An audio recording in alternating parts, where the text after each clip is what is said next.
Eman emosyonal habang kinukwento ang nakaraang buhay nila ng kanyang inang si Joanna Bacosa.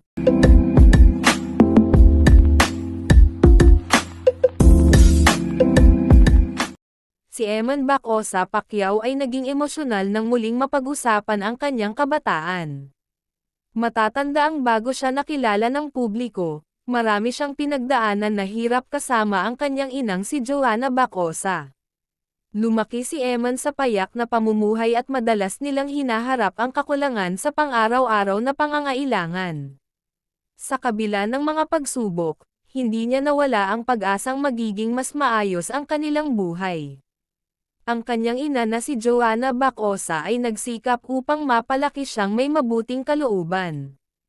Minsan man ay naging mahirap ang sitwasyon, pinili nilang magtiyaga at bumangon sa bawat hamon. Si Manny Pacquiao ay ang ama ni Eman sa dating karelasyon nito na si Joanna Bacosa. Hindi naging madali para kay Eman ang aking kilala ng marami ang kanyang ama. May mga pagkakataong naramdaman niyang kailangan niyang patunayan ang sarili. Gayunpaman, nagsilbi itong inspirasyon upang lalo siyang magsipag at magpursige. Lumaki siya na may pangarap para sa sariling kinabukasan.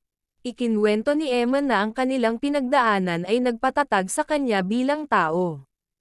Ayon sa kanya, ang kahirapan ay hindi hadlang para umasenso. Dahil dito, nagsumikap si Eman upang mabigyan ng magandang buhay ang sarili at ang kanyang pamilya balang araw.